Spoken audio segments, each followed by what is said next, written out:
sejak kebangkitan ulama bersama pengikut-pengikutnya istiqomah dan setia jaga akidah dan sunnah Rasulullah. Alhamdulillah segala puji baginya ulama bersama pengikut-pengikutnya istiqomah dan setia menjaga agama nusa dan bangsa. Mari kuatkan niat kita, kita bulatkan tekad kita, terus lanjutkan amal kita, mengembangkan hikmah kita. Bismillahirrahmanirrahim. Qala al-muallif rahimahullah wa nafa'ana bihi wa bi ulumihi fid dharain amin. Al-lafdzul khamisu wa huwal hikmatu. Lafaz yang kelima wa huwa, dan dia lafaz kelima itu al-hikmatu adalah hikmah. Ini adalah pembahasan tentang istilah-istilah yang mengalami perubahan makna, distorsi kalau kata orang Sunda. Jadi ada perubahan makna atau penyimpangan makna. Awal kemarin kita bahas tentang istilah fikih dan juga fakih. Fikih yang dimaksud pada masa awal, pada masa Rasulullah dan masa para sahabat, ini sudah berbeda artinya dengan fikih yang ada pada masa Imam Ghazali. Bahkan fuqaha pada waktu itu oleh Imam Ghazali jadi satu kelompok yang dikritik oleh Imam Ghazali. Jadi yang dimaksud dengan fakih ada Allahumma faqihu fiddin, Rasulullah doakan Ibnu Abbas, itu bukan berarti jadikan dia ahli fikih. Fikih yang dimaksud pada masa Imam Ghazali bukan, dan tentunya masa sekarang. Karena fikih yang dimaksud sekarang ini adalah ilmu tentang hukum-hukum dan dasar-dasar hukum yang melatar belakanginya. Tapi fikih dalam Al-Quran, Allahumma faqihu fiddin, misalnya doa yang ada, atau walaula nafara min kulli firqatin, gimana tuh lanjutannya Ustaz? Liyatafaqahu. Nah, fiddin itu bukan fikih itu maksudnya. Nah, itu perbedaan mana yang terjadi setelah beberapa masa, setelah beberapa kurun waktu atau abad. Ada fikih. Kemudian ada makna selain fikih kemarin, ada makna ilmu itu sendiri. Ada makna zikir. Zikir udah berbeda. Zikir yang ada di dalam Al-Quran, fas'alu ahlad zikri misalnya, beda lagi dengan zikir yang ada yang dimaksudkan oleh orang-orang setelah masa para salaf. Kalau kita sunat, Ya, sunat. iya, beda-beda. Ada sunat fikih, Sunat loh. perubahan makna. Sunat aliran dana disunat gitu ya. Iya, ada lagi, beda lagi. Nah, berikut ini adalah perubahan makna pada kata al-hikmah. Fa'in nasmal hakimi, maka sesungguhnya nama al-hakim. Al-hakim yang diambil dari kata hikmah, orangnya itu hakim. Itu soro, jadilah istilah hakim itu yutlaku alat tabibi, itu dimutlakan untuk sebutan dokter, wasyairi dan penyair, wal munajjimi dan ahli nujum. Hatta alalladzi yudahrijul qur'ata, hingga orang yang ngocok undian qur'ah ala akufis sawadiyah, atas tangan-tangan sawadiyah yang hitam, tangan-tangan kelam, fi syawari turuki, di jalan-jalan, kata Imam Ghazali. Jangan bilang-bilang hakim kalau ya itu maksudnya. Jangan sebut-sebut istilah hakim secara sembarangan, karena hakim yang dimaksud dulu beda dengan hakim yang sekarang. Al-hakim masa Imam Ghazali, al-hakim itu bisa untuk dokter, bisa untuk ahli nujum, bisa juga penyair disebut dengan al-hakim, zamannya hukama. Bahkan kata Imam Ghazali, tukang ngocok dadu, tukang ngocok undian, itu juga sebutannya hakim. Di sini As-Sawadiyah ini dinamakan orang-orang ini sebagai As-Sawadiyah, Ini maksudnya memang mereka biasanya ada di daerah-daerah yang disebut dengan Sawadiyah. Daerah apa sih juga nggak tahu itu. As-Sawadiyah, dari asal daerahnya. Tukang kocok dadu. Sebutannya apa? Al-Hakim. Daerah hitam. Daerah hitam memang. Kelam. Nah, istilah hakim ini sudah berbeda, bergeser mananya dengan yang dimaksud Al-Quran, dimaksud hadis, dimaksud tabi'in atau salaf. Di kita itu ada istilah mualim. Mualim itu orang yang ngajar. Tapi dulu di Melayu itu ada juga pengertian mualim. Mualim itu nahkoda. Mualim itu yang nyetir kapal. Nah, itu perbedaan makna. Memang bahasa seperti itu. Bahasa kadang-kala berubah. Maka kalau kita meneliti atau kalau kita membaca teks-teks Al-Quran, hadis yang memang ilmu-ilmu al-Quran, Al-Quran dan hadis itu, kalau kita menemukan kata-kata ini harus diukur lagi dengan kata yang zaman dulu. Gak boleh diukur dengan yang sekarang. Wal hikmatu hiyallati athnallahu azza wa jalla 'alaiha. Hikmah itu adalah sesuatu athnallahu yang memuji siapa Allahu azza wa jalla, Allah taala. Hikmah adalah sesuatu di mana Allah memuji 'alaiha atasnya. Faqala ta'ala, maka Allah taala berfirman, yu'til hikmata may yasha. Dia Allah memberikan al-hikmata akan hikmah may yasha'u kepada orang yasha'u yang Allah menghendaki akannya. Wa may yu'tal hikmata, dan barang siapa yang diberikan hikmah faqad utiya, maka sungguh dia telah diberikan khairon katsiran, sesuatu yang baik. Hikmah ini dipuji betul dalam Al-Qur'an, dalam firman Allah barusan. Begitu juga sabda Rasulullah qala sallallahu alaihi wasallam, kalimatun minal hikmah yata'allamuha ar-rajul khairun lahu minad dunya wa ma fiha. Kalimatun, satu kata, minal hikmati, dari hikmah, yata'allamuha ar-rajulu, yang mengajarkannya siapa ar-rajulu, laki-laki. Satu kata yang diajarkan oleh laki-laki dari hikmah itu khairun, lebih baik, lahu, bagi orang tersebut, minad dunya wa ma fiha, ketimbang dunia beserta isinya. Fandur, maka lihatlah, malladzi kanat al-hikmatu ibaratan anhu. Maka lihatlah apa, bagaimana sesuatu di mana hikmah itu menjadi ibaratan sebagai ungkapan anhu, darinya, dari ma. Lihatlah keadaan di mana Rasulullah menyebutkan hikmah, demikian mulianya. Satu kata aja, kata yang mengandung hikmah itu lebih baik daripada dunia seisinya. Begitu juga Allah bilang, siapa yang diberikan hikmah, maka itu dia sudah diberikan kebaikan yang banyak sekali. Hikmah di sini benar-benar mulia. Bukan hikmah yang dimaksud atau hikmah yang diartikan secara distorsif. Hikmah yang diartikan secara meleset artinya. Terus bagaimana? Harus dikembalikan kepada pemahaman salaf. Salaf yang dimaksud di sini murid-murid tabi'in. Oleh karenanya ilmu riwayat atau ilmu sanad itu penting.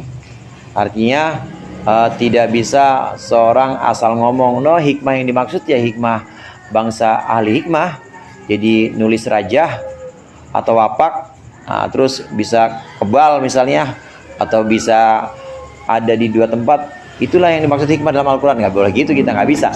Maka pemahaman tentang hikmah ini harus dikembalikan kepada pemahaman para sahabat atau minimal lah salaf, murid-muridnya sahabat. Harus dikembalikan ke situ. Ya bagus-bagus lagi dikembalikan kepada pengertian hikmah yang memang ada dalam Al-Quran atau dalam hadis.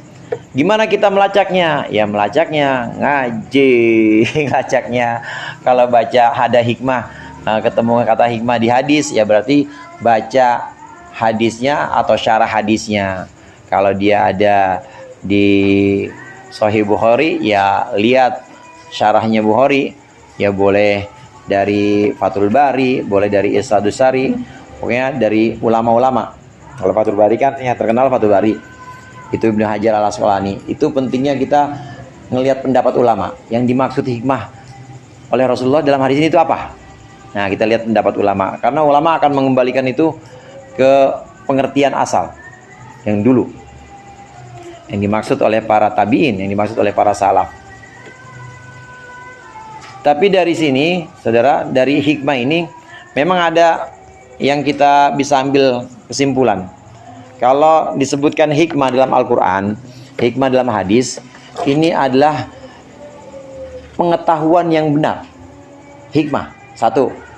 Atau hikmah itu adalah pengetahuan yang diamalkan. Itu hikmah pasti. Jadi bukan omdo. Kalau hanya sekedar omdo, kata-kata hikmah gitu misalnya. Kata-kata hikmah tapi tidak pernah diamalkan oleh orang ini, maka nggak bisa jadi hikmah. Begitu juga kata-kata yang hanya nilainya seolah benar aja tapi sebenarnya tidak benar, itu juga tidak bisa disebut sebagai hikmah. Hikmah itu paling gampang adalah pengetahuan yang benar atau pengetahuan yang diamalkan. Itu hikmah. Orang dia istiqomah tahajud, terus nggak putus-putus tahajudnya. Nah, kemudian dapat pengetahuan baru dari tahajud itu, ketenangan batin, kemudian juga pengertian-pengertian yang tidak pernah dia pelajari dari Al-Quran atau dari pengajian-pengajian dia bisa dapat, dan itu membuat dia makin dekat sama Allah. Maka itu bisa disebut sebagai hikmah.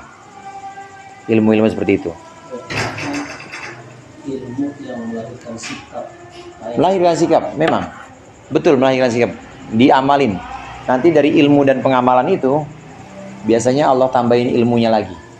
Inilah hikmah. Itu yang disebutkan man amila bima alima allamallahu ma lam ya'lam.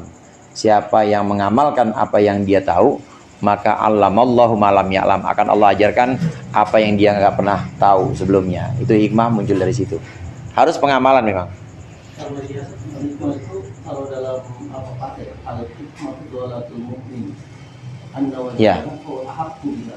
Iya. Berarti hikmah di situ adalah ilmu orang mukmin yang Hilang. hilang ya.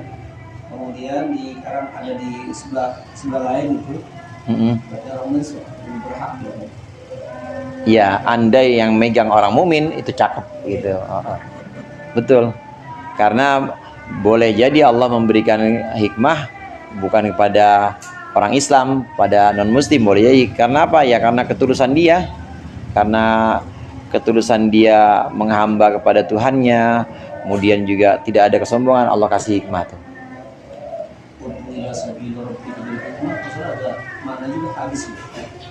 Ada memang ulama yang mengembalikan itu kepada hadis.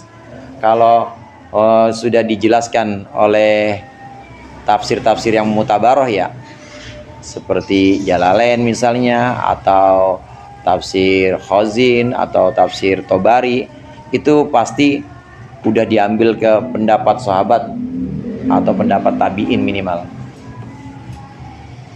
Jadi bisa diartikan memang hadis itu. Fandur.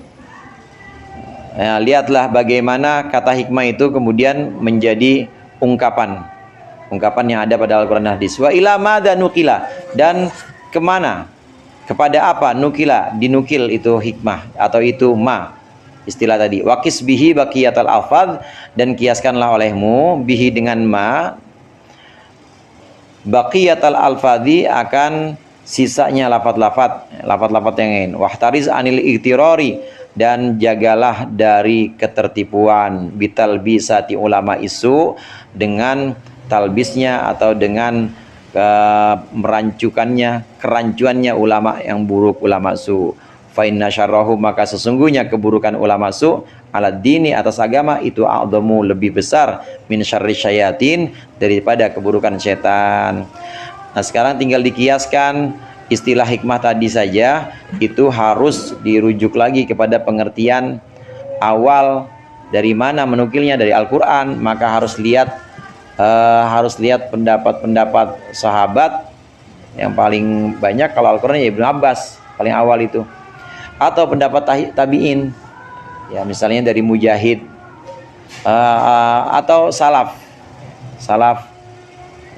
yang termasuk salaf itu ya Imam Malik, termasuk salaf itu generasinya, harus dikembalikan situ. Bukan hanya hikmah, tapi bukan hanya istilah hikmah, tapi istilah-istilah lain juga harus dikembalikan situ. Kalau ada diambil dari hadis atau diambil dari Al-Quran. Nah, istilah-istilah harus dikembalikan. Hikmah ibrah sama Beda memang. Beda. Inna fi dzalika la'ibratan. Jadi hikmah yang bahasa Indonesia itu ibroh. Semua musibah ada hikmahnya. Nah itu ibroh maksudnya. Ibroh itu pelajaran, ibroh. Hikmah yang ada dalam bahasa Indonesia yang tadi saya contohin itu ibroh. Nah, kita disuruh sama Imam Ghazali untuk mengkiaskan. Kenapa? Karena kalau tidak dikiaskan, ini banyak orang-orang yang tahu, alim gitu maksudnya ya, orang yang punya ilmu, tapi dia tidak mengembalikan makna hikmah kepada semestinya, atau makna kata kepada makna yang asal yang seharusnya. Dan disinilah kemudian setan masuk. Setan masuk, ya orang yang digoda ini, yang digoda kiai, berarti setannya setan kiai udah. Yang digoda udah kelas tinggi, setannya setan kelas tinggi. Udah menggodanya bukan cuma dengan maksiat, bukan hanya dengan maksiat, tapi juga dengan bagaimana mengubah kata dan mengemas kata itu kemudian jadi bagus. Nah, ulama atau ulama su ini, ya ulama yang su ini kemudian menyampaikan kepada orang banyak, pada percaya dah tuh. Jadi lebih bahaya mana? Ya lebih bahaya ulama su dibanding setan ini, karena setan alatnya kan ulama su. Setan godain juga nggak bisa kalau godain hanya sekedar langsung ke orang bodoh, tapi digoda melalui orang alimnya yang nanti meneruskan. Idz syaitanu biwasitatihim yatadarraju ila intiza'id din min qulubil khalqi.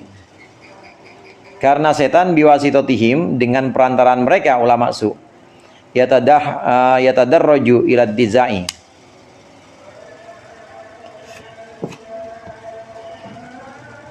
yatadarraju itu ya.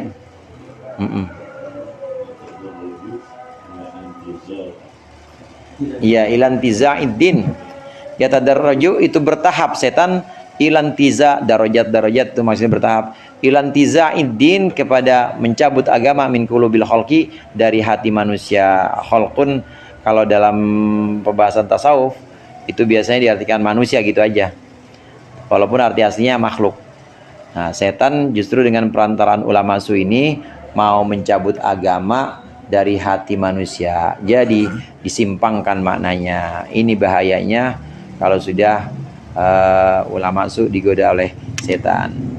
Walihada lamma suila Rasulullah sallallahu alaihi wasallam, wallahu a'lam bishawab. Al-Fatihah.